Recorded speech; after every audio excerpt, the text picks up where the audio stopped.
গল্পতরু চ্যানেলে আপনাদের সাথে আছি আমি রাজ। পড়ছিলাম হুমায়ুন আহমেদের উপন্যাস মধ্যাহ্ন। আজ পড়ছি এর তৃতীয় পর্ব। শশী ভট্টাচার্য মনে হয় বান্ধবপুরে স্থায়ী হয়ে গেছেন। বান্ধবপুরে প্রাইমারি স্কুল চালু হয়েছে, তিনি তার শিক্ষক। ছাত্র সংখ্যা ৩। তার প্রধান কাজ ছাত্র সংগ্রহ করা, অপ্রধান কাজ হরিচরণের জমিদারির হিসাব নিকাশ দেখা। শশী ভট্টাচার্যের বর্তমান পরিচয় পাগলা মাস্টার। যে মাস্টার কালো একটা চামড়ার ব্যাগ হাতে ঘুরে বেড়ায়। ছোট ছেলেপুলে দেখলে পেছন থেকে এসে ঘাড় চেপে ধরে বলে, তোর বাবার কাছে আমাকে নিয়ে যা, তোকে স্কুলে ভর্তি করাবো। পেটটা তো মোটা কেন, পেট ভর্তি কৃমি গজগজ করছে, আকর ওষুধ খাবি। রোগী পালাতে চেষ্টা করে, ঝেড়ে দৌড় দেয়। পেছনে পেছনে দৌড়ায় শশী মাস্টার। একদিন রোগীর পেছনে ছুটতে শশী মাস্টার শশাঙ্ক পালের সামনে পড়ে গেল। শশাঙ্ক পাল বললেন, আপনার পরিচয়? শশী মাস্টার বললেন, আমার বর্তমান পরিচয়, আমি একজন দৌড়বিদ, রোগী ধরার জন্য দৌড়াচ্ছি। ও আচ্ছা, আপনি পাগলা মাস্টার, আপনার কথা শুনেছি। আমার নাম শশাঙ্ক পাল, জমিদারি ছিল, হাতিতে চড়ে ঘুরতাম, এখন হাঁটাহাঁটি করি। শশী মাস্টার বললেন, হাঁটাহাঁটি করা শরীরের জন্য ভালো। ভিক্ষুক শ্রেণীর যারা সারাদিন হাঁটার মধ্যে তারা রোগমুক্ত। শশাঙ্ক পাল বললেন, আমি বর্তমানে ভিক্ষুক শ্রেণীতেই পড়ি, তবে রোগমুক্ত না, নানান রোগ শরীরে স্থায়ী হয়েছে। ভালো কথা। আপনি কি মদ্যপান করেন? না। শশাঙ্ক পাল বললেন, মদ্যপানের অভ্যাস থাকলে ভালো হতো, আপনার সঙ্গে মদ্যপান করতাম। একা মদ্যপান করা বড়ই কষ্টের। শশী মাস্টার বললেন, আপনি বোতল নিয়ে আমার এখানে চলে আসবেন, আপনি বোতল নামাবেন, আমি ব্যাঞ্জো বাজাব, কলের গানের গানও শুনতে পারেন। আমার একটা কলের গানও আছে। আপনার কলের গানের কথা শুনেছি। কলের গানের গান আমি পছন্দ করি না। যে গানে গায়ককে দেখা যায় না সেই গান মূল্যহীন। আপনার চামড়ার বাক্সে কি ওষুধ? লিভারের ব্যথার কোনো ওষুধ যদি থাকে দিন, খেয়ে দেখি। আমি আবার ওষুধ খেতে খুব পছন্দ করি, যে কোনো ওষুধ আগ্রহ করে খাই। বৈশাখ মাসের এক রাতের কথা। আকাশে নবমীর চাঁদ উঠেছে। শশী মাস্টারের টিনের চালে চাঁদের আলো পড়েছে। টিনের চাল ঝলমল করছে। বনভূমির ঝাঁকড়া সব গাছ মাথায় জ্যোৎস্না মেখে দুলছে। সৃষ্টি হয়েছে অলৌকিক এক পরিবেশ। শশী মাস্টার কলের গান ছেড়ে জ্যোৎস্না দেখতে ঘরের বার হয়ে থমকে দাঁড়ালেন। জামগাছের নিচে টুকটুকে লাল শাড়ি পরে এক তরুণী দাঁড়িয়ে আছে। শশী ভট্টাচার্যের হঠাৎ মনে হল, এ কোনো মানবী না, নিশ্চয় স্বর্গের উর্বশীদের কেউ, কিংবা দেবী সরস্বতী স্বয়ং মর্তভূমে নেমে এসেছেন। শশী ভট্টাচার্য বললেন, কে? তরুণী চমকে উঠল, কিন্তু জবাব দিল না, ছুটে পালিয়েও গেল না। শশী ভট্টাচার্য বললেন, আপনি কে? এখানে কি করেন? তরুণী নিচু গলায় বলল, গান শুনি। আপনি কি এই অঞ্চলের? তরুণী হ্যাঁ সূচক মাথা নাড়ল। শশী ভট্টাচার্য বললেন, কলের গানে গান হচ্ছে, চোঙের ভেতর দিয়ে গান আসে, একটা যন্ত্র, হাত দিয়ে দম দিতে হয়। আপনি কি এই যন্ত্রটা দেখবেন? না। আপনি কি প্রথম গান শুনতে এসেছেন নাকি আগেও এসেছেন? আগেও আসছি। তরুণী 4টা আঙুল দেখাল। শশী মাস্টার বললেন, গান শুনতে ভালো লাগছে? আরেকটা থাল দিব? থাল কি? গোল থালের মতো জিনিস, যেখানে গান বাঁধা থাকে। তরুণী বলল, গান কি দই যে বাঁধা থাকব? একটা থাল এনে আপনাকে দেখাই। থালটা যন্ত্রের ভেতর দিয়ে হ্যান্ডেল চাপলেই থাল থেকে গান হয়। তরুণী হ্যাঁসূচক মাথা নাড়ল। শশী মাস্টার বললেন, আপনার নাম কি? নাম বলবো না। বলতে না চাইলে বলবেন না। আপনি দাঁড়ান, আমি থাল এনে দেখাচ্ছি। তরুণী বলল, আচ্ছা। শশী মাস্টার রেকর্ড নিয়ে এসে তরুণীকে দেখতে পেলেন না। জামগাছের নিচে কেউ নেই, আশেপাশেও নেই। কোনো এক বিচিত্র কারণে তার সারা রাত ঘুম হল না।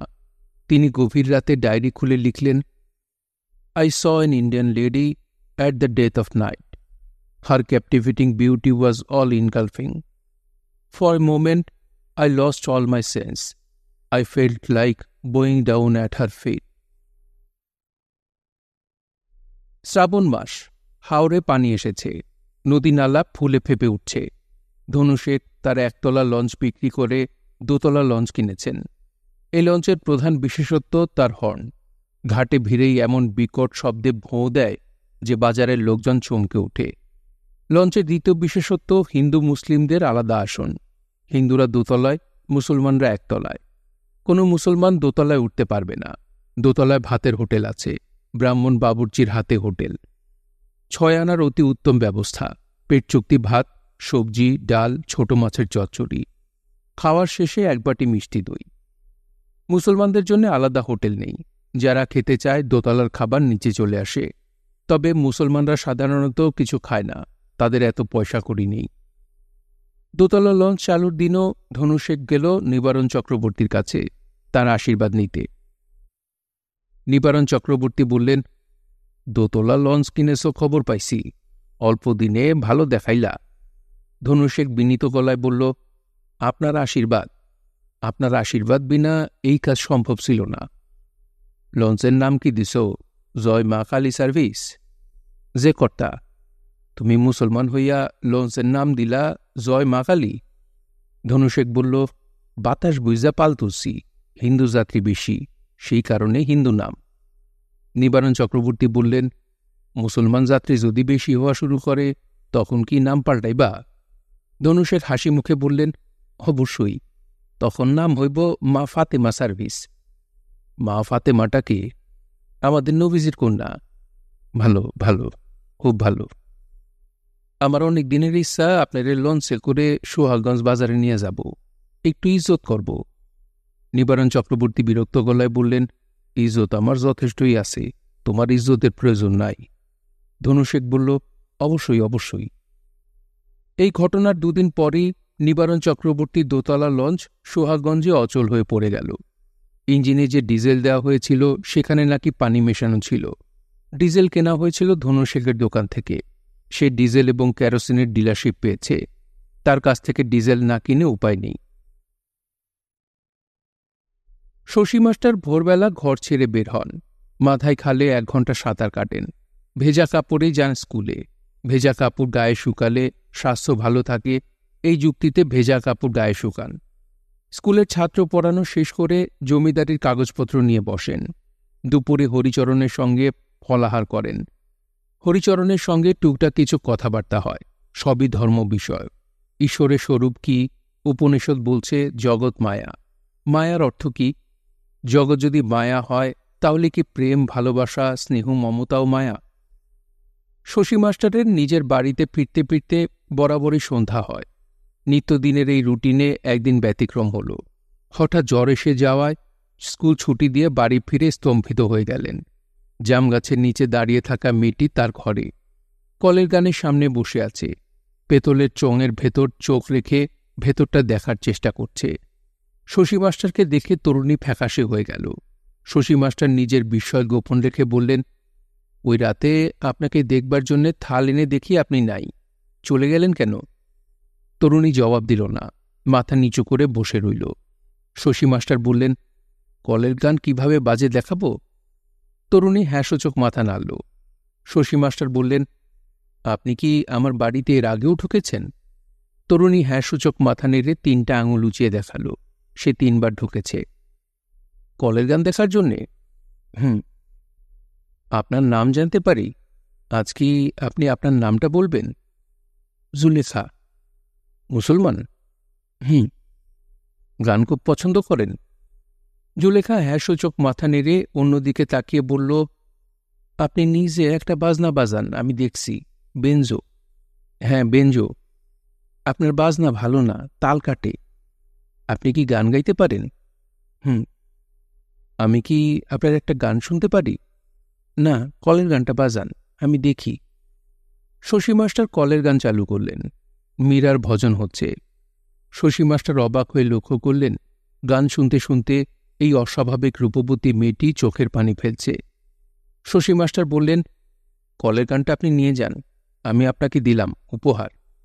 জুলেখা বলল, আপনার জিনিস আমি নিব কি জন্যে? আপনি আমার কে? আরেকটা থাল দিব, অন্য গান? জুলেখা হ্যাঁ সূচক মাথা নাড়ল। সেই রাতে হারিকেন জ্বালিয়ে শশী মাস্টার ডায়েরি লিখতে বসলেন। What a smell, what a shame, I am deeply in love with a Muslim lady. মণিগণ ধ্যান ভেঙে দেয় পয় তপস্যার ফল।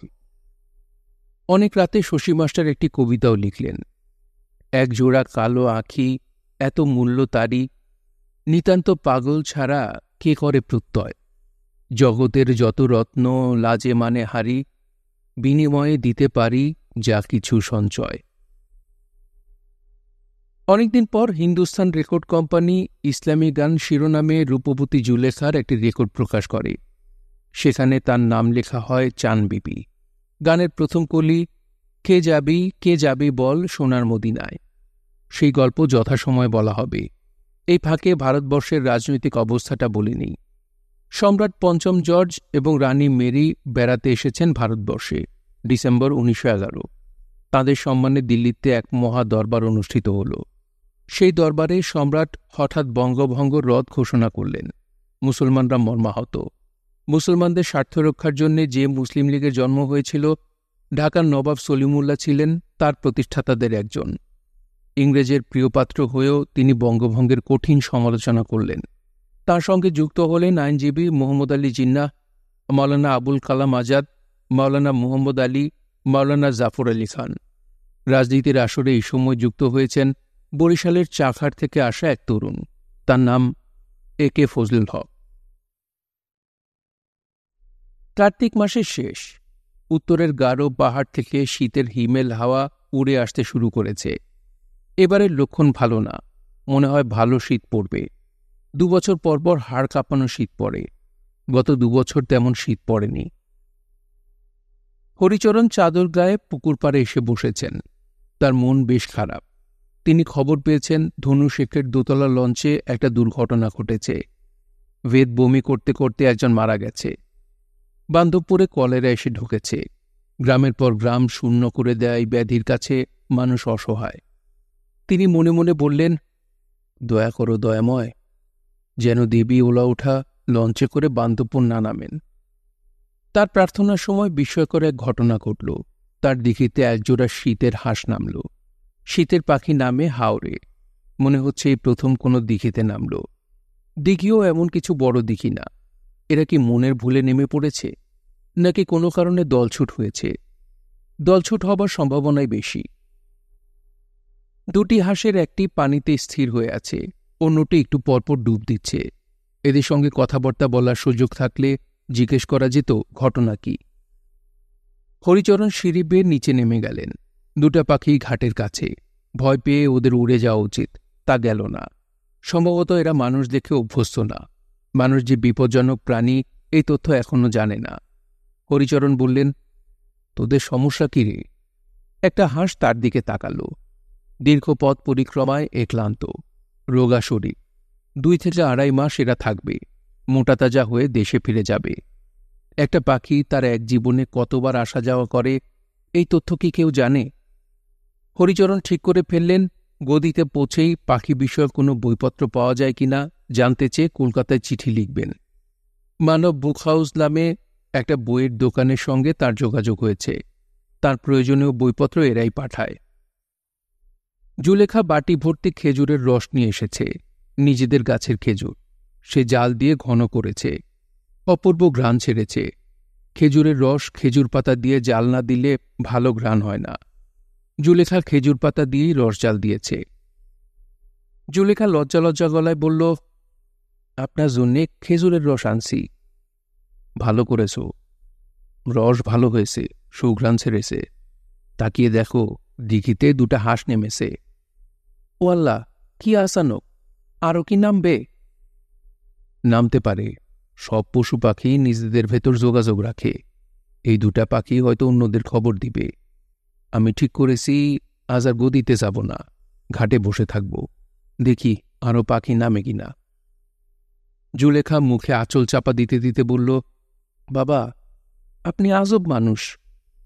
হরিচরণ বললেন, আমরা সবাই আজব মানুষ। তুমি আজব, তোমার ছেলে আজব, তোমার স্বামী আজব, ঈশ্বর নিজে আজব। সেই কারণে তিনি আজব জিনিস তৈরি করতে পছন্দ করেন। রসের বাটিটা দাও, এক চুমুকে খেয়ে ফেলি। জুলেখা বিস্মিত হয়ে বলল, এতটা রস একসঙ্গে খাবেন? কোনো অসুবিধা নাই, দুপুরে ভাত খাব না। হরিচরণ তৃপ্তি করে বাটি ভর্তি ঘন খেজুরের রস শেষ করলেন। পুকুরের পানিতে ঠোঁট ধুতে ধুতে বললেন, মা, তুমি নানান সময়ে নানানভাবে আমার সেবা করছো। তোমাকে একটা উপহার দিতে চাই। কি পেলে তুমি খুশি হবে? জুলেখা জবাব দিল না। যদিও তার ইচ্ছা করছে বলে, আমাকে একটা কলের গান কিনে দেন। এই যন্ত্রটার জন্যে আমি আমার জীবন দিয়ে দিতে রাজি। কি অদ্ভুত জিনিস, পিতলের এক চোঙের ভেতর দিয়ে আসে কি সুন্দর গান। একটা গান ইচ্ছা করলে 10 বার শোনা যাবে। সুরে ভুল হবে না, তালে ভুল হবে না, বাজনায় ভুল হবে না। কি আজব যন্ত্র! ইস, সে যদি তার বাপজানকে যন্ত্রটা দেখাতে পারত। হরিচরণ বললেন, তোমার মনের মধ্যে কিছু আছে, বলে ফেলো।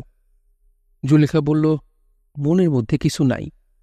বলতে বলতে সে হরিচরণের পাশে বসল। হরিচরণ বললেন, এই হাঁসের একটা নাম আছে, সেটা জানো? জুলেখা বলল, না। এর নাম দেশান্তরী পাখি। এক দেশ থেকে আরেক দেশে যায়, এই জন্যই দেশান্তরী। জুলেখার মনে হল, কি সুন্দর নাম, দেশান্তরী। পাখিদের মতো দেশান্তরী মানুষও তো আছে, যাদের কাজ এক দেশ থেকে আরেক দেশে যাওয়া। তার নিজের বাবাও তো দেশান্তরী। জুলেখার ইচ্ছা করছে দেশান্তরী দিয়ে একটা গান লেখে। প্রথম লাইন, দেশান্তরী বান্ধই গো, কোন দেশেতে যাও। পরের লাইনটা মাথায় আসছে না। সে যদি লেখাপড়া জানত, এই লাইনটা লিখে রাখত। লেখাপড়া শেখা খুব কি জটিল? সে কোরআন মজিদ পাঠ করতে পারে, লিখতে পারে না। হরিচরণ বললেন, জুলেখা, তুমি কি আমাকে কিছু বলতে চাও? বলতে চাইলে বলো। জুলেখা মাথা নিচু করে বলল, আমি বাংলা লেখা, বাংলা পড়া শিখতে চাই। হরিচরণ বেশ কিছুক্ষণ মাথা নিচু করে বসে থাকা তরুণীর দিকে তাকিয়ে থেকে বললেন, আমি নিজে তোমাকে শেখাব। তুমি তোমার স্বামীর কাছ থেকে অনুমতি নিয়ে রাখবে। মুসলমানদের মধ্যে এই বিষয়টা দেখেছি, তারা স্ত্রীদের লেখাপড়া পছন্দ করে না। জুলেখা বলল, স্ত্রী লেখাপড়া শিখলে স্বামীর হায়াত কমে, এই জন্য পছন্দ করে না। এইসব তো ভুল কথা। সবাই জানে ভুল কথা, তারপরও ভুল কথাই মানে। তুমি সুলেমানকে আমার কাছে পাঠাবা, আমি তারে বুঝায় বলবো। সে দেশে নাই, ময়মনসিংহ গেছে কামে, ফিরতে 1 মাস লাগব। আমি কি এর মধ্যে শিখতে পারবো না? হরিচরণ কিছুক্ষণ জুলেখার দিকে তাকিয়ে বললেন, অবশ্যই পারবা। বলো, স্বরে অ। জুলেখা বলল, স্বরে অ। এখন বলো, স্বরে আ। জুলেখা বলল, স্বরে আ। এক টুকরা কয়লা আনো, আমি অক্ষর 2টা লিখব। আজ সন্ধ্যায় তোমার জন্য বাল্য শিক্ষা কিনে আনব। জুলেখা এক টুকরো কয়লা এনেছে। শ্বেত পাথরে সেই কয়লায় দাগ বসছে না। হরিচরণ উঠে দাঁড়ালেন। ঘাটে বসে থাকার পরিকল্পনা তিনি বাদ দিয়েছেন। তিনি বাজারে যাবেন, মেয়েটার জন্য স্লেট পেন্সিল কিনবেন, বাল্য শিক্ষা কিনবেন। হরিচরণ ঘাট থেকে যাবার কিছুক্ষণ পরই বিস্ময়কর ঘটনা ঘটল। দিঘিতে ঝাঁকে ঝাঁকে হাঁস নামতে শুরু করল। দেখতে দেখতে দিঘি হাঁসে পূর্ণ হল। অদ্ভুত দৃশ্য, যেন দিঘিতে হাঁসের স্বর পড়েছে। সেই স্বর উঠানামা করছে। হাঁসেদের কারণে দিঘি থেকে হো হো হো জাতীয় গম্ভীর ধ্বনি উঠছে। একই সময় বাবু মণিশঙ্করের বাড়ি থেকে অসময়ে শাঁখের শব্দ হতে লাগল। মণিশঙ্করের এক জেঠির ভেদভূমি শুরু হয়েছে। আশঙ্কা করা হচ্ছে দেবী ওলা ওঠার দয়া।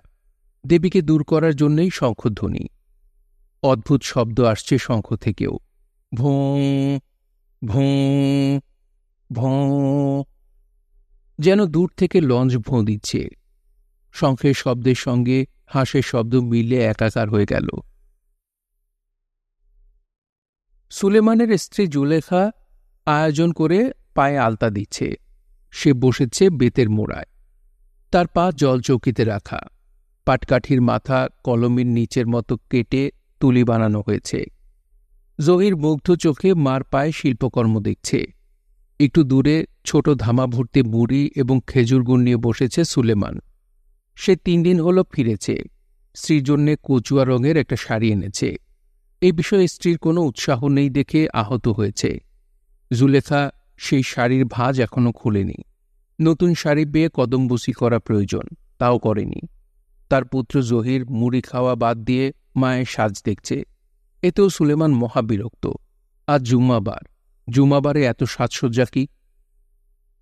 সুলেমান জহিরের দিকে তাকিয়ে বলল, অয় পোলা, মুড়ি খায়া যা। জহির মার দিক থেকে দৃষ্টি না সরিয়ে গম্ভীর গলায় বলল, না। জুলেখা ছেলের দিকে তাকিয়ে বলল, পাও আলতা দিতে ইচ্ছা করে? জহির সঙ্গে সঙ্গে হ্যাঁ সূচক মাথা নাড়ল। তার ছোট্ট পা জলচকিতে তুলে দিল। জুলেখা ছেলের পায়ে লাল টুকটুকে একটা মাছ এঁকে দিল। জহিরের মুখ ভর্তি হাসি। রাগে সুলেমানের শরীর জ্বলে যাচ্ছে। ছেলেকে নিয়ে সে জুম্মার নামাজ পড়তে যাবে, এর মধ্যে পায়ে আলতা। তার উচিত ছেলের গালে শক্ত করে একটা চড় মারা। এটা সে করতে পারছে না। জহিরের শরীর ভালো না, কাল রাতেও জ্বর ছিল, এখনও হয়তো আছে। সুলেমান বলল, সকালবেলা আলতা নিয়ে বসলা, কাজটা উচিত হয়েছে? জুলেখা বলল, সকালে আলতা দেওয়া যাবে না এমন কথা কি হাদিস কোরআনে আছে? এইটা কেমন কথা? তোমার উপরে কি জিন ভূতের আসর হয়েছে? জিন ভূতের আসর হইলে মেয়ে ছেলে স্বামীর মুখের উপরে ফরফর করে, জংলায় ঘুরে, সময় অসময় গীত ধরে। জুলেখা জবাব না দিয়ে ছেলের অন্য পায়ে আরেকটা মাছ আঁকছে। সুলেমান বলল, পুরুষ মানুষের পাও আলতা দিতাস? জুলেখা বলল, জহির পুলাপানের পায়ে আলতা দিলে দোষ হয় না। এই কথা কোনো বুজুর্গ আলেম তোমারে বলেছে? জুলেখা জবাব দিল না। স্বামীর বেশিরভাগ প্রশ্নেরই সে জবাব দেয় না। সুলেমান বলল, জহিরে নিয়া জুম্মার নামাজ পড়তে যাব, তখন যদি পাও রং থাকে? জুলেখা ফিক করে হেসে ফেলল। সুলেমান বলল, হাসলা যে, কি কারণে হাসলা? জুলেখা বলল, কি কারণে হাসছি আপনারে বলবো না। জুলেখা হাসছে, কারণ সে তার স্বামীকে ভালো ফাঁকি দিয়েছে। তাকে না জানিয়ে লেখাপড়া শিখে ফেলেছে। যে কোনো লেখা সে এখন পড়তে পারে। সুলেমান বলল, তুই অবশ্যই বলবি। তুই তো কারে কইরেন না। সুলেমান কঠিন গলায় বলল, আগে বল তুই হাসলি কি জন্যে? হাসির কথা কি হইছে? জুলেখা কিছুই বলল না, নিজের মনে পায়ে আলতা দিতে লাগল। সুলেমান মুড়ি খাওয়া বন্ধ করে উঠে এলো। প্রথমে ভেবেছিল স্ত্রীর গালে কষে থাপ্পড় দিবে। বেয়াদব স্ত্রীকে শাসন করার অধিকার সব স্বামীর আছে। মাওলানা সাহেব বলেছেন, আল্লাহ পাক পুরুষ মানুষকে এই অধিকার দিয়েছেন, কারণ পুরুষের অবস্থান নারীর উপরে। তবে শাসনের সময় খেয়াল রাখতে হবে স্ত্রীর মুখমণ্ডলে যেন মারের চিহ্ন না থাকে। সুলেমান থাপ্পড় উঠিয়ে এগিয়ে এলেও শেষ মুহূর্তে নিজেকে সামলাল। থাপ্পড় দেবার বদলে আলতা শিশি উঠানে ছুঁড়ে ফেলে দিল। জুলেখার এক পায়ে আলতা দেওয়া হয়েছে, অন্য পা খালি। আবার কবে আলতা কেনা হবে, কবে পায়ে দেওয়া হবে কে জানে। বেদে বহন নৌকা করে এখনো আসেনি। তারা চলে এলে সমস্যা নেই। গাইন বিটিরা ঝুড়ি ভর্তি করে কাচের চুড়ি, আলতা, গন্ধ তেল নিয়ে বাড়ি বাড়ি ঘুরবে, বাহারি জিনিস বেচবে। একই সঙ্গে কাইক্কা মাছের কাঁটা দিয়ে শরীরের বদরক্ত দূর করবে।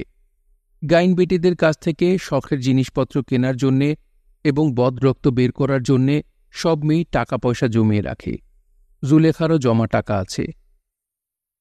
সুলেমান বলল, জিম ধইরা বৈশা থাকবা না, ছেলের পাওয়ের আলতা ঘইসা তোলো। আজ জুম্মাবার, নামাজে যাব। ছেলেরে ঘাটে নিয়ে যাও, রিডা গাছের পাতা দিয়া ডলা দাও। জুলেখা ছোট্ট নিঃশ্বাস ফেলে ছেলে নিয়ে উঠে দাঁড়াল। ছেলের দুই পায়ে দুই মাছ, কি সুন্দরী না দেখাচ্ছে মাছ দুটা। এই সুন্দর দুটা মাছ তুলে ফেলতে হবে। কাজটা বড়ই কঠিন। সুন্দর নষ্ট করা যায় না, সুন্দর নষ্ট করলে পাপ হয়। এই কথা তার বাপজান তাকে বলেছিলেন। পুকুরঘাটে পা ডুবিয়ে জহির বসেছে, জুলেখা তার সামনে। জুলেখার হাতে গায়ে মাখা গন্ধ সাবান। এই সাবান গত বছর গাইন বেটিদের কাছ থেকে কেনা, গোপন জায়গায় লুকিয়ে রাখা। সুলেমান এত দামের সাবান দেখতে পেলে রাখবে। জহির বলল, মা, গীত করো। কোন গীত? পাও ধোয়ানি গীত। জুলেখা সঙ্গে সঙ্গে গাইল, সোনার পায়ে সোনার মাছ ঝিলমিল ঝিলমিল করে, এই মাছেরে দিয়ে আসবো দক্ষিণ সায়রে। গানের কথাগুলি জুলেখা এখনই তৈরি করল। তার এত ভালো লাগল। তার বাপজানের গুণ কি তার মধ্যে আছে? কোনোদিন কি সে তার বাপজানের মতো মুখে মুখে গান বাঁধতে পারবে? মাওলানা ইদ্রিস খুতবা পাঠ শেষ করলেন, মুসল্লিদের দিকে তাকালেন। মাত্র 9 জন। তার হিসেবে আরও বেশি হবার কথা। কাঠমিস্ত্রি সুলেমান তার পুত্রকে নিয়ে এসেছে, এটা ভালো। সুলেমান সবসময় আসে না, মাঝে মধ্যে একা আসে, ছেলেকে আনে না। শিশুদের শুরু থেকেই ধর্মকর্মে আগ্রহী করা পিতামাতার কর্তব্য। যে পিতামাতা এই কর্তব্যে অবহেলা করবেন, রোজ হাসরে তাদের জন্য কঠিন শাস্তির বিধান আছে। মাওলানা বললেন, আপনাদের জন্য সামান্য সিন্নির ব্যবস্থা আছে। মাওলানা সিন্নির হাড়ি এবং চামচ নিয়ে উঠে দাঁড়ালেন। মুসল্লিরা কলাপাতা হাতে নিলেন। নবীজি মিষ্টি খেতে পছন্দ করতেন। নবীজির পছন্দের জিনিস করা তার উম্মতের জন্য সোয়াবের কাজ। সিন্নি মাওলানা নিজেই তার বাড়িতে প্রস্তুত করেছেন। দুধ, আলো চাল, গুড়, সঙ্গে কিছু কিশমিশ এবং তেজপাতা। খাঁটি দুধ, দীর্ঘ সময় জাল হয়ে অপূর্ব স্বাদ বস্তু তৈরি হয়েছে। সবাই আগ্রহ করে খাচ্ছে। মাওলানা দ্বিতীয়বার সিন্নি দিতে দিতে বললেন, আল্লাহ পাক আমার উপর বড় একটা দয়া করেছেন বলেই এই সিন্নির ব্যবস্থা। আপনারা আমার জন্য আল্লাহ পাকের দরবারে দোয়া করবেন। সবাই হ্যাঁসূচক মাথা নাড়ল। কেউ জানতে চাইল না বড় দোয়াটা কি। মাওলানা নিজে খোলাসা করলেন, তিনি কোরআন মজিদ পুরোটা মুখস্থ করেছেন। এখন তাকে কোনো আলেম হাফেজের কাছে যেতে হবে। তাকে কোরআন মজিদ মুখস্থ শোনাতে হবে। হাফেজ সাহেব যদি বলেন ঠিক আছে, তাহলে নামের শুরুতে তিনি হাফেজ টাইটেল ব্যবহার করবেন। তার টাইটেল হবে হাফেজ মাওলানা ইদ্রিস। জীবনের একটা আকাঙ্ক্ষাই তখন অপূর্ণ থাকবে, নবীজির মাজার জিয়ারত। হজ তার জন্য ফরজ না। তিনি বিত্তহীন সামান্য মাওলানা। হজে তার না গেলেও হবে, কিন্তু নবীজির মাজার জিয়ারত করা তার দীর্ঘদিনের স্বপ্ন। তিনি নবীজির মাজারের কাছে যাবেন, দুফোঁটা চোখের জল ফেলে বলবেন, হে জগতের আলো, পেয়ারা নবী, আসসালামু আলাইকুম। আমি আল্লাহ পাকের নাদান বান্দা, গুনাহগার ইদ্রিস। যে পাক কোরআন আপনার মাধ্যমে দুনিয়াতে এসেছে, সেই পাক কোরআন আমি মুখস্থ করেছি। আমার দিলের একটা খায়েশ, আপনারে কোরআন মজিদ আবৃত্তি করে শোনাব, যদি অনুমতি দেন। জুমার নামাজ শেষ করে মাওলানা নিজের ঘরে ফিরেছেন। আজকের দিনটি স্মরণে যেন থাকে, এই জন্যে বাড়ির দক্ষিণ দিকে একটা লিচু গাছের চারা লাগালেন। গাছ বড় হবে, একসময় ফল আসবে। নবীজি গাছ রোপণে বিশেষ গুরুত্ব দিয়েছেন। একবার এক হত্যা অপরাধীর মৃত্যুদণ্ড রদ করে গাছ রোপণের দণ্ড দিয়েছিলেন। তার শাস্তি হয়েছিল সে 100 খেজুর গাছ লাগাবে এবং প্রতিটি গাছকে সেবা যত্নে ফলবতী করবে। এই অঞ্চলে লিচু গাছ নেই, হিন্দু বাড়িতেও নেই, মুসলমান বাড়িতেও নেই। লোকজ বিশ্বাস, বসতবাড়ির আশপাশে লিচু গাছ লাগানো যাবে না। লিচু গাছ মানুষকে নির্বংশ করে। মাওলানার চালাঘরটা সুন্দর। উঠানে একটা পাতা পড়ে নেই। দুবেলা এই উঠান মাওলানা নিচে ঝাড় দেন। সপ্তাহে একদিন গোবর মাটির মিশ্রণ লেপে দেন। পরিষ্কার পরিচ্ছন্নতার উপর ইসলাম ধর্মে অনেক গুরুত্ব দেওয়া হয়েছে। লিচু গাছ লাগানোর পরপরই মাওলানা অনুভব করলেন তার জ্বর আসছে, শরীর কেমন যেন করছে, গা গুলাচ্ছে, বমি আসছে। আজকের দিনের অতিরিক্ত উত্তেজনায় কি এমন হচ্ছে? মাওলানা ঘরে এসে শুয়ে পড়লেন। দীর্ঘ কয়েক বছর পর আজ প্রথম তার আসরের নামাজ কাজা হল, মাগরিবের নামাজ কাজা হল। বমি করে তিনি ঘর নষ্ট করলেন, নিজের পায়জামা পাঞ্জাবি নষ্ট করলেন। একজন কোরআনে হাফেজ অপবিত্র থাকতে পারেন না, তাকে সবসময় অজুর মধ্যে থাকতে হবে, কারণ তার শরীরে পবিত্র কোরআন মজিদ। তিনি জ্বর গায়েই গোসল করলেন, ধোয়া পায়জামা পাঞ্জাবি পরলেন। সুলেমানের বাড়ি অন্ধকার। সন্ধ্যার পরপর বাড়িতে আলো দিতে হয়। সন্ধ্যার আলো না দিলে বসতবাড়িতে ভূতপ্রেত ঢোকে। খারাপ বাতাস কপাটের পেছনে স্থায়ী হয়ে যায়। সুলেমানের স্ত্রী জুলেখা বাড়ির পেছনের উঠানের জলচৌকিতে বসে আছে। তার হাতের কাছে কুপি, সে এখনও কুপি ধরায়নি। সন্ধ্যা থেকে কাঁদছিল, এখন কান্না বন্ধ, গালে পানির দাগ বসে গেছে। আজ যাকে কঠিন শাস্তির ভেতর দিয়ে যেতে হবে তা সে জানে। শাস্তি কি হবে জানে না বলেই অশান্তি। আজ সে অপরাধও করেছে গুরুতর। দুপুরে যখন ঘরে কেউ ছিল না, সুলেমান গেছে হাটে, তার পুত্র গেছে হরিচরণের বাড়িতে হাতি দেখতে। তখন সে বাড়ির পেছনের পুকুরে গোসল করতে গেল। পুকুর ঠিক না, বড়সড় ডোবা, বর্ষায় পানি হয়। সুলেমান কাঠের কয়েকটা গুঁড়ি ফেলে ঘাটের মতো করে দিয়েছে। ডোবার চারদিকেই ঘন জঙ্গল, আব্রু রক্ষার আলাদা ব্যবস্থার প্রয়োজন নেই। জুলেখা গোসল করতে ঘাটে গেল। পানিতে নামল সম্পূর্ণ নগ্ন হয়ে, গায়ে কোনো কাপড় ছাড়া পানিতে ভেসে থাকার অন্যরকম আনন্দ। কেউ তো আর দেখছে না। জুলেখা অতি রূপবতীদের একজন। আজ তাকে আরও সুন্দর লাগছে। শঙ্খর মতো সাদা গা থেকে আলো ঠিকরে আসছে। খাড়া নাক আজ অনেক তীক্ষ্ণ লাগছে। বড় বড় চোখ, ছায়াদায়িনী দীর্ঘ পল্লব যেন আরও গাঢ় হয়েছে। পান না খেয়েও ঠোঁট লাল। মাথার চুল ঈষৎ পিঙ্গল। সেই চুল নেমে এসেছে হাঁটু পর্যন্ত। বাড়ির সীমানার বাইরে যাওয়া জুলেখার নিষেধ। বাপের দেশে নাইওর যাওয়াও নিষেধ। বিয়ের পর সে একবার মাত্র 3 দিনের জন্যে বাপের দেশে যাবার সুযোগ পেয়েছিল। যেতে হয়েছে বোরকা পরে। সুলেমান কঠিন নিষেধ করে দিয়েছিল, পুরুষ আত্মীয়ের সামনেও বোরকার মুখ খোলা যাবে না। বাবা এবং ভাইদের সামনে খোলা যেত।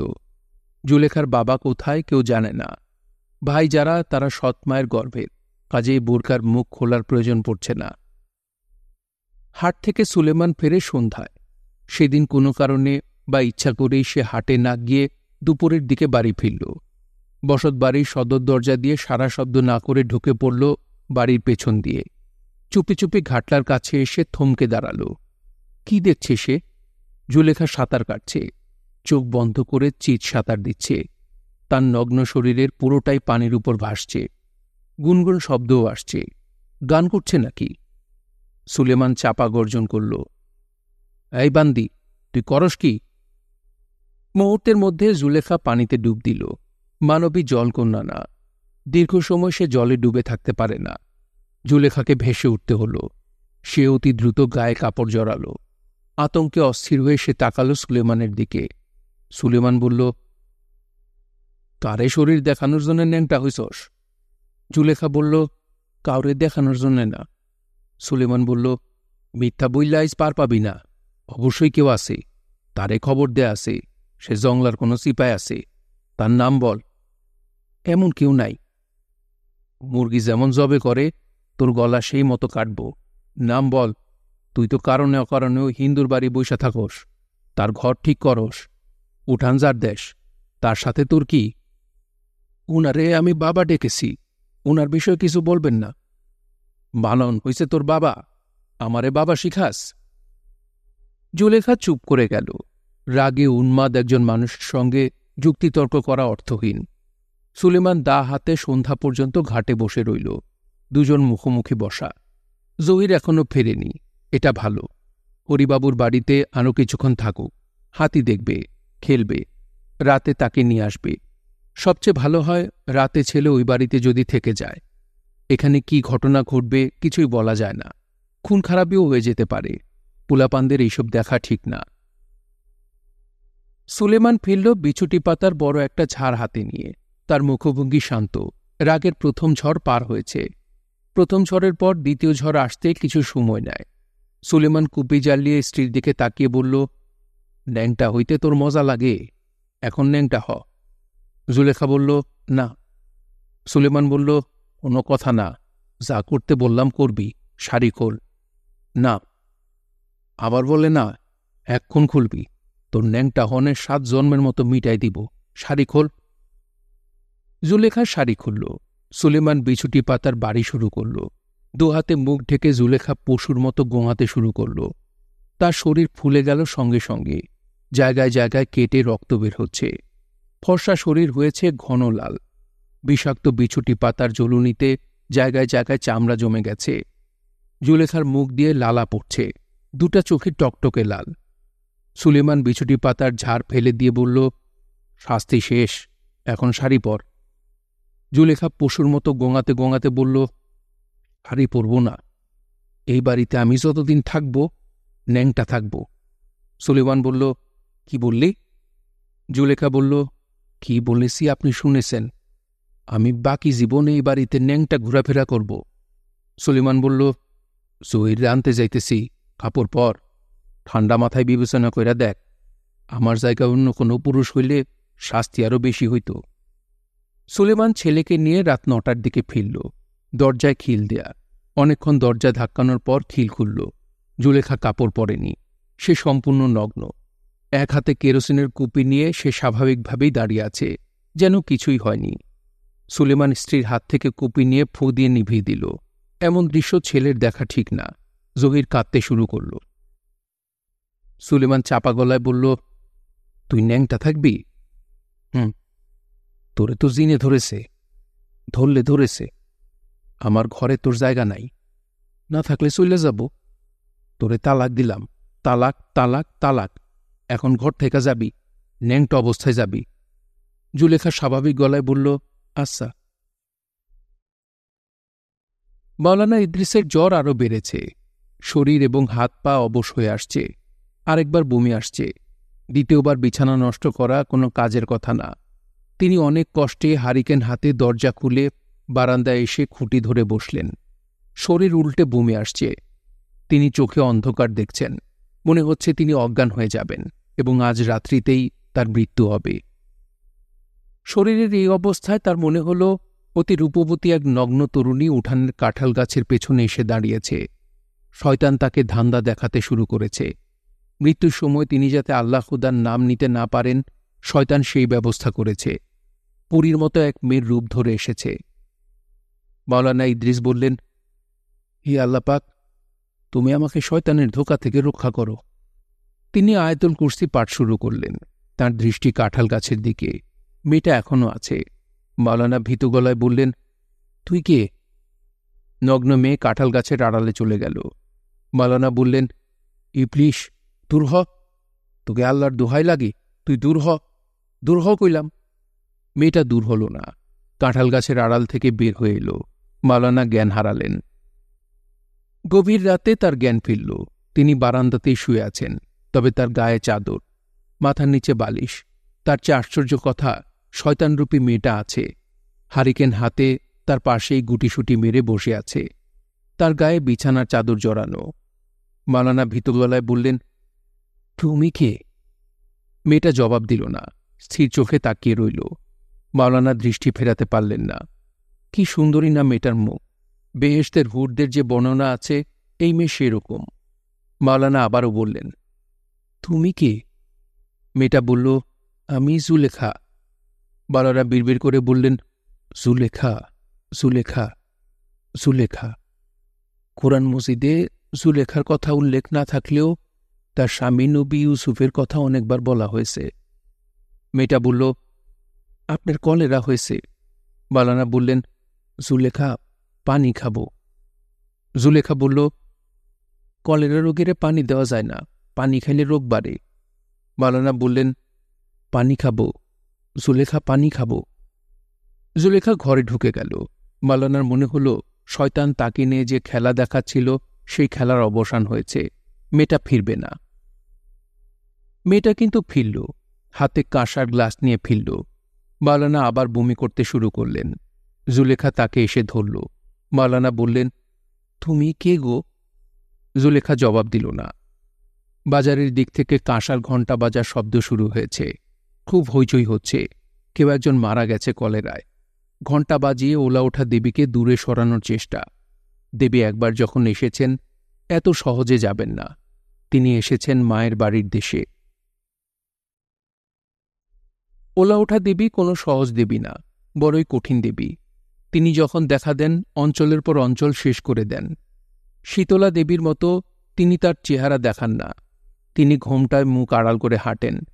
হইচই পছন্দ করেন না। ধূপ ধোনার গন্ধ পছন্দ করেন না। তাঁর সবচেয়ে অপছন্দ নদী। শীতলা দেবী যেমন অনায়াসে নদীর পানির উপর দিয়ে হেঁটে চলে যান, তিনি তা পারেন না। তাকে খেয়া মাঝির সাহায্য নিয়ে পারাপার করতে হয়।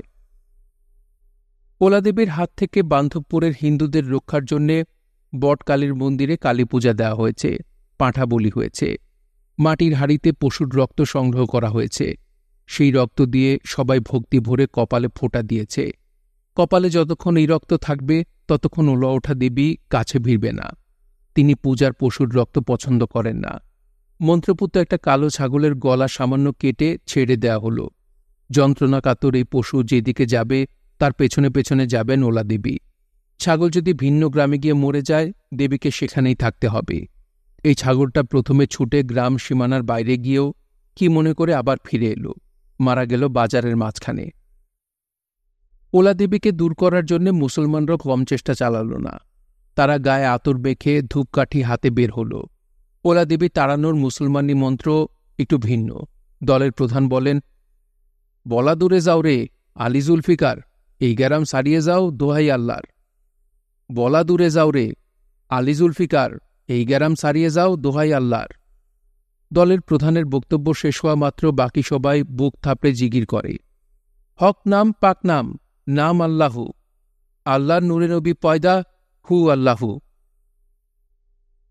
হরিচরণ খুব চেষ্টা করলেন ভয়াবহ এই দুর্যোগে কিছু করার জন্যে। কোনো হিন্দু বাড়িতে তিনি ঢুকতে পারলেন না। এই সময় জাত অজাত কাজ করতে লাগল। ওলাদেবী কিন্তু জাতভেদ করলেন না। তিনি শূদ্রের ঘরে যেমন উপস্থিত হলেন, ব্রাহ্মণের ঘরেও গেলেন।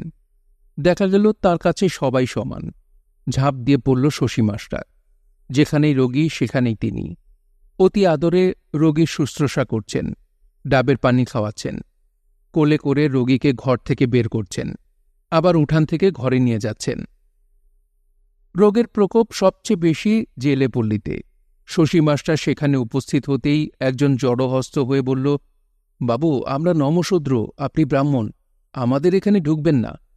শশী মাস্টার বললেন, কিছুদিনের জন্যে আমিও নমশূদ্র, এখন ঠিক আছে?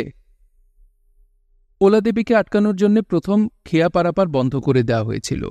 বান্ধবপুরের মুরব্বীরা পরে চিন্তাভাবনা করে ঠিক করল, খেয়া বন্ধ করার সিদ্ধান্তটা ভুল। তাদের উচিত ওলাদেবীকে নদী পার করে দেয়া। দেবীর বিদায় মানেই রাহু মুক্তি। খেয়া বন্ধ করে দেবীকে আটকে রাখার অর্থ বিপদ মাথায় নেয়া। দেবী দিনে চলাফেরা করেন না। ওনার হাঁটা চলা সূর্য ডোবার পর। বড়গাঙে সন্ধ্যার পর খেয়া চলাচলের ব্যবস্থা নেওয়া হল। খেয়া পারাপার করবে শেখ মর্দ, অতি সাহসী মানুষ। তাকে বলে দেওয়া হল, ঘোমটায় মুখ ঢাকা কেউ যদি উঠে তাকে পার করতে হবে। তার সঙ্গে কোনো কথা বলা চলবে না, পারানি চাওয়া যাবে না। দেবী যেন নৌকায় উঠেন সেই ব্যবস্থাও করা হল। বান্ধবপুরে সন্ধ্যার পর থেকে কাঁসার ঘণ্টা বাজে, ঢোল খোল করতাল বাজে, মশাল হাতে লোকজন ছোটাছুটি করে। এমন অবস্থায় রাত্রির দ্বিতীয় প্রহরে ঘোমটায় মুখ ঢেকে কেউ একজন শেখ মর্দর নৌকার পাশে এসে দাঁড়াল। অসীম সাহসী শেখ মর্দর বুক কেঁপে উঠল। সে কোনো কথা না বলে নৌকা ছাড়ল। আকাশে মেঘ, মাঝে মাঝে বিদ্যুৎ চমকাচ্ছে। ঘোমটা পরা তরুণী দিগন্ত বিস্তৃত জলরাশির দিকে তাকিয়ে আছে। তরুণীর নাম জুলেখা। একসময় সে অস্ফুট স্বরে বলল, কি সৌন্দর্য গো, কি সৌন্দর্য। ঠিক একই সময় জুলেখার বয়সী একটা মেয়েও জাহাজে করে আটলান্টিক পার হচ্ছিল। সে একা একা জাহাজের ডেকে বসেছিল। সেও মহাসাগরের শোভা দেখে জুলেখার মতোই মুগ্ধ বিস্ময়ে বলল, কি সুন্দর, কি সুন্দর। মেয়েটি নোবেল পুরস্কার বিজয়ী মাদাম কুরি। তিনি রেডিও অ্যাক্টিভিটি আবিষ্কার করেন। আমেরিকান প্রেসিডেন্ট উইলিয়াম ট্রাস্টের আমন্ত্রণে বেড়াতে যাচ্ছেন আমেরিকায়। আমাদের জুলেখার সেই বৎসর স্থান হল কেন্দুয়ার বিখ্যাত নিষিদ্ধ পল্লীতে, স্থানীয় ভাষায় যার নাম রঙিলা নটিবাড়ি। এনসাইক্লোপিডিয়া ব্রিটানিকার প্রাচীন সংস্করণে কেন্দুয়ার উল্লেখ ছিল। সেখানে লেখা ছিল, Kendua, a place for dancing girls, আনন্দদায়িনী নর্তকীদের মিলন মেলা। শুনছিলেন হুমায়ুন আহমেদের উপন্যাস মধ্যাহ্ন। পড়ছিলাম এর তৃতীয় পর্ব। উপন্যাসটি শুনতে আপনাদের কাছে কেমন লাগছে তা অবশ্যই কমেন্ট করে আমাদেরকে জানাতে পারেন। ভালো লাগলে একটি লাইক করবেন, চাইলে শেয়ার করে অন্যকে শোনার সুযোগ করে দিতে পারেন। সবাই ভালো থাকবেন, সুস্থ থাকবেন এবং গল্প তরুণ সঙ্গী থাকবেন। ধন্যবাদ।